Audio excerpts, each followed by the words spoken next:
Welcome to the KBS Tax.Pro Small Business Second Quarter Outlook. This is where we're going to talk about last quarter's numbers, what that can mean for small business in the near future. So I'm glad you're taking the time to join me. There's definitely some things we're going to talk about today. We're going to talk about how Colgate is kind of sounding the alarm on consumer shoppers maybe changing their habits a little bit and what that could mean for small business. We're going to go over the KBS Small Business Report for the second quarter, what those numbers mean, and what that could look like. And then also I want to talk about the M2, which is basically the Federal Reserve and the available cash. So we're going to go through these things and we're going to dive into some of those details and discuss what you need to do and how you need to be proactive as a small business owner.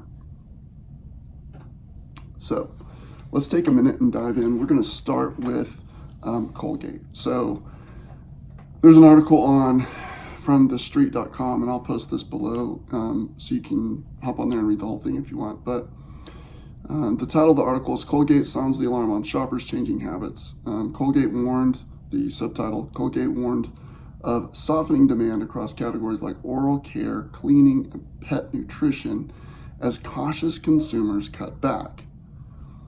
So even though Colgate beat expectations in the second quarter of 2025 earnings, which is interesting, what they're warning of is that consumers they're seeing a trend where consumers are actually spending less money and they're looking for more value. So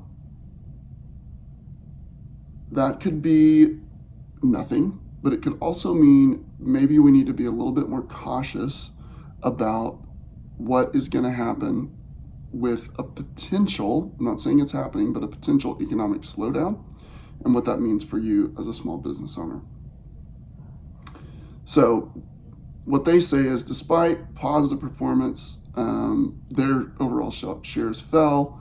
Q2 looked strong, but they are just noticing a shift of, in behavior of people and how they're spending money. And it really means that they're thinking twice about buying. They're going back to their cabinets and they're going, oh, we have a little bit of toothpaste left over here. Maybe it's not my favorite brand. Maybe it's not my favorite flavor, but I'm going to use it and consume it before I go buy more. So what could cause that pause, right? There's several things. And I don't think it's any one thing. I think it's multiple things. So I'm just going to list them off. So thing one could be that consumer debt is at an all-time high. And we know that consumer debt has increased pretty substantially. Credit cards are just out of control and people are starting to max those lines of credit.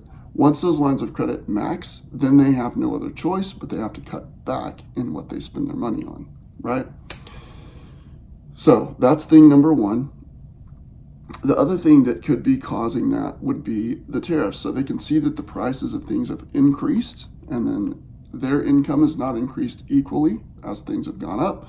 So we've got that. So prices increased. So they're like, okay, well, if my grocery bills increased, my lights have increased, and all my taxes and my property taxes have increased, I have to cut back somewhere. And so I'm going to be more careful about looking for value when I'm going to buy these products. And then I think another huge factor here is the interest rates. So the Fed has been very adamant that they're not going to lower interest rates. They're not going to lower interest rates. I think that they went too far whenever they raised them to where they are now. They're not crazy out of hand, but they're just a little bit too much. We needed the economy to slow down, not to stop. And they are really trying to grind that down to a much, much slower growth, and that's going to affect the overall economy. If they would back off those rates just a little bit, it would give people a little bit more breathing room, they would feel more comfortable, and they would spend more money. So I would say one of the things that this report says is there could be a potential of a little bit of an economic downturn. And when we're looking at this, what I'm talking about is I'm not so worried about one quarter or 1 month. I'm talking about kind of the next 18 to 24 months. And that's where I'm kind of looking at and what we might see as a shift in behavior and in spending. And then, so if purchasing habits are changing, even for those essentials, we want to pay attention to that as small business owners, because as those habits begin to change within the individuals and they spend less money on things like toothpaste, then they're definitely going to spend less money on things that are not necessary. So we've got to be aware, it might also indicate that we've got to be intentional about how we position ourselves as small businesses and even how we sell, right? If consumers are looking for value, then we've got to adjust and we have to start thinking about value. Let's look at another report. So the Federal Reserve Bank puts out an M2 graph, and they update that, and so I'm going to look at June at the end of the quarter. And this is kind of coming from, the M1 plus. We're looking at savings deposits. That could be money market. We're looking at, time deposits, cash available less than 100,000, IRA accounts that are just in cash, things like that, money market funds, all of that is what the M2 is. And when we look at the M2, this is essentially the amount of cash available for people that some of them could pull those funds, they could invest that in the stock market. They could do a lot of things with that M2 funds, with the money. This is available cash. And what's interesting in that trend, and the reason I look at this is it kind of tells you how people, when we're trying to gauge economically how people are feeling about the economy, we can look at this. And if it increases, then most of the time people aren't wanting to spend money. They're being more cautious. When this decreases, it goes down, they're spending that money and it's going out and being dispersed. And that's what the M2 can tell you. So when we're looking at the M2, the highest point that we had was in 22 and in the past, and it was somewhere around April of 22. We were at 21 billion in available cash, right? And that was kind of a peak. Then it dipped back down through 23, and then it started to climb in the first of 24. And then when we get into 25, so through June of 25, we're at $22 billion of available cash. So we've now hit a new peak, June of 25. So what does that tell you? People are cautious about putting money in the market, and they're cautious about spending money. So as a business owner, we want to be aware of that. We want to think about how that affects things and how we should position ourselves if people are a little bit more cautious. So this leads to Colgate talking about the values. So we've kind of talked about Colgate, and their concern is that customers are looking for more value in the product. So they're wanting more volume, they're wanting more value, they're wanting their dollars to go further. We look at the M2. The M2 is showing that we have quite a bit more cash available through the US, right? That's what that tells us. Now, I want to switch over to some of the small business data that we have from the second quarter. And I'll talk a little bit about this report. So we have 9 categories, essentially, that we look at. And I look at this every quarter, and I have for a long time. And we're going to look at January 1st through June 30 of 2025 is kind of the report that I'm looking at. And I'm looking at gross sales, and I'm comparing that to what they were last year through the second quarter. And then I'm looking at net profit, and I'm comparing that to last year, what it was through the second quarter, over, essentially 9 different categories. And then that gives us an idea of what those industries, I say categories, are really industries for companies, gives us an idea of what industries are trending up and what industries might be trending down, and it helps me to guide small businesses, all right? So the first category, I'm going to go through these alphabetically, is all other. Now, the all other category, for the most part, that's nonprofits that we work for. And these are real companies, these are real businesses, these are real nonprofits that we are actually running the numbers on, and then we're running these percentages and statistics, okay? So they're across the country. They're not just in Amarillo. Most of these are going to be in smaller towns. And so it's going to be interesting to kind of look at this data, and we'll look at it together. So all other is mostly nonprofits. I've got a couple other little businesses in there that don't make sense in any of the other categories, but it's mostly nonprofits. And what we see there is we see that the total for nonprofits, the total contributions received is up by 81% in 2025 over 2024. So a lot. It's up a lot. And then when we look at the net after their expenses, that's up 21% from 2024 to 2025, comparing those two numbers. So that's good. Those trends are both very good. And that's what we're seeing. The next one is construction. And it moves generally a little bit slower, okay? It's not as much of a racehorse. And in construction, the gross sales are up by about 3%. And I want you to keep in mind that most of these companies, not all, but most of these companies, we're looking at their cash basis. And then if there's any that are just crazy outliers, I normally throw them out of the report. And I don't include our brand new companies until we have at least 2 years of data, okay? So under construction, the gross is up by 3%. So we're just trending right along with what inflation is. And then the net is up 89%. Now that's a big number and that's a big jump. It's the highest one on all the reports for the net to be increased.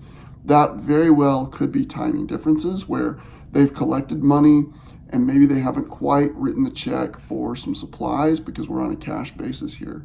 We're not looking at the accrual. And so that's probably a little inflated, and that's okay. But I do expect that number to be up. It generally is. And that net profit is good. We want that net profit to increase in all of them, all of the categories. The next is going to be our medical. So with medical, this is going to include doctors and that kind of stuff. And all medical could be pharmacists, could be all medical related.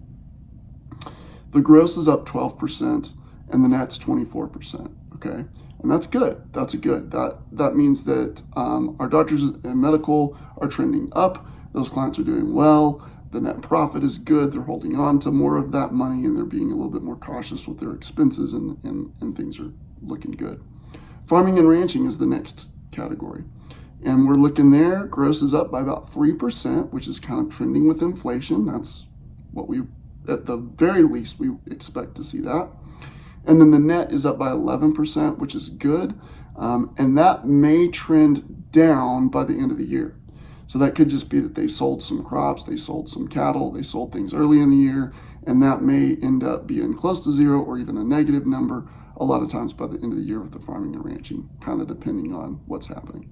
Food is our next one. And with food, we've got the gross is up by 5%, and then the net profit is only up by 1%. So people are still spending money. This includes restaurants, grocery stores, all of those types of small businesses. People are spending money in those categories. Their gross is higher than what it was last year. And it's trending a little bit up more than inflation. Inflation's sitting right around 3%, which is good. But the net is not moving much, and it's definitely not keeping up with inflation. So our costs have increased with groceries, and that's what that tells me, and food, and yet we're not quite, our grocery business owners are not quite adjusting that enough to hold on to that net profit, so that margin's getting smaller. Next is manufacturing. This is very similar to construction. When we talk manufacturing, because most of these are on cash basis, there's timing differences. And so these numbers do kind of ebb and flow. I try to throw out anything that's skewing the numbers up or down either way. So I'm looking for those averages. So manufacturing is up 3% gross, which is right along the line of inflation. So construction 3%, farming 3%, manufacturing 3%. All of those are literally just in line with inflation. Manufacturing, though, the net is higher, and that again very well is probably timing differences. So we're up 72% is what I'm showing on net profit. Likely that's going to change because they'll pay some suppliers for stuff they received. The thing I'll tell you about construction and manufacturing right now that are very important key details with these two guys. I know the first of the year they were very, very busy. That first quarter, we saw crazy numbers in the first quarter of 2025, and a lot of that was tariff scare. So I think some of this net profit that we're still seeing and some of those, the increase in those two categories are still held over from that scare. Tariffs are going to be high, order, buy. People are stockpiling, and I think that's going to level itself out by the end of the year in both construction and manufacturing. Real estate, this is awesome because real estate has been struggling. The last 2 years have been really pretty rough if you're in the real estate industry. And this includes rentals, this includes sales, this includes flipping, incorporates anything in the real estate space. We are at a 14% overall gross increase, which is good. That means we are moving real property. Real property is selling. That's what that tells you. And then the net is up substantially more. We're at a 54% increase in net right now through June 30. Super great news. That means real estate's starting to move. Now, what does that mean for the rest of the year? I'm not sure.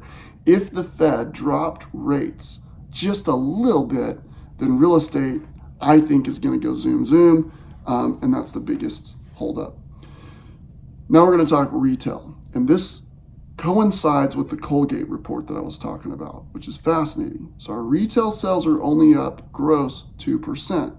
What's funny about that is Colgate is posting very similar increases.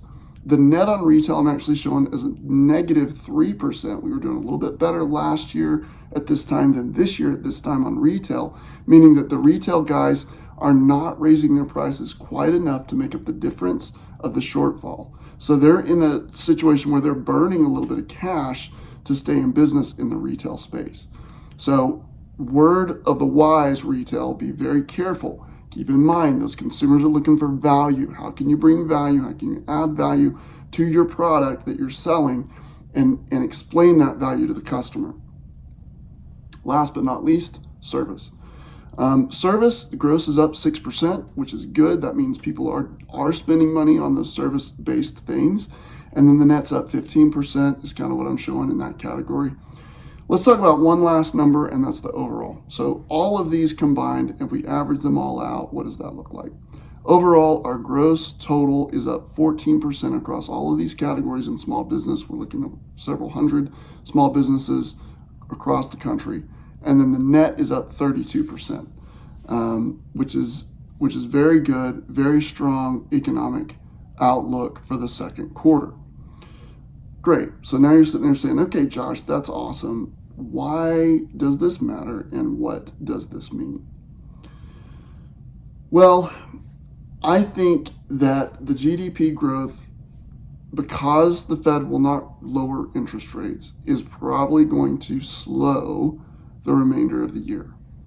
I don't think it's going to be as strong. If they would drop the rates, we would have the growth. People are going to put the money in. But right now, people are cautious and they're holding on to their cash. The other thing that is a little bit of something to be aware of is the recession risk. And that's where I'm a little bit concerned about Colgate's report and what we need to pay attention there as small business owners. So what does that look like? What does that risk that I'm talking about, what does that mean for you as a small business owner over the next 24 months? I think that we've got a little bit of a higher risk. And if I put that in percentage, I would say maybe 35 to 45% chance that we might have a little bit more recession type situation in the next 24 months than we have had. So our risk is a little bit higher on that right now. And what does that mean for you as a small business owner? Well, it means a few things. Number one, this is a good time to hold on to cash. We want to hold on to cash, and that's why people are holding on to cash. They're being a little bit smarter about it, and that's what that M2 report's telling you. But we've got to pay attention to what consumers are doing. And if consumers are cautious and they're not going to spend money, then we should hold on to our cash and be careful. It means if you're in retail, you've got to pay very close attention to your inventory and what is happening, what's moving, what are people buying. If we know they're going to be buying more based on value, then maybe we need to try to stock items based on value. I think the outlook is going to be very strong. I think we might, the rest of this year, maybe a little bit of a slow for the GDP. I don't think it's going to be substantial. I think we're going to have a pretty good year. And next year, when we get a new Fed chair, it's going to change. Everything's going to change. We're going to see interest rates, I believe, drop. When that happens, it's going to relieve some pressure. And I think people will spend quite a bit more money. And that's going to be a really, really strong, solid thing. So if you're a small business owner, what I would tell you is be a little bit more cautious with cash. Hold on to it. Be intentional about what you're buying. Make sure it makes sense. And then I would tell you if, that's what I would say. And if I'm wrong, you're going to have more cash to do more stuff with. If I'm right, you're going to be in a better position. Don't borrow money. This is not a good time to borrow money. Try to avoid borrowing money and try to be intentional about what you're doing with your cash. The other thing I would say is most of our small businesses are really strong, and any kind of economic slowdown won't impact them for longer than it will impact these big guys, right? So our small business is the backbone of the U.S. It is the backbone of the U.S. economy. I'm excited to see what Q3 looks like, and I look forward to giving you guys an update then. If you've got any questions, reach out. You can reach us off of our website, tax.pro, or our socials. We would love to chat with you and go over more of these details if you need to, or if you need our help. If you don't know your numbers, you need to know your numbers. You should know your business numbers. The vast majority of my businesses have reports in their hands showing where they are, what might be happening for their taxes, and what adjustments they might need to make for the third quarter and fourth quarter. If you don't have that and you need it, reach out. My solutions team is ready to help you. If you've got any other questions or need anything else, feel free to let us know. Thank you so much.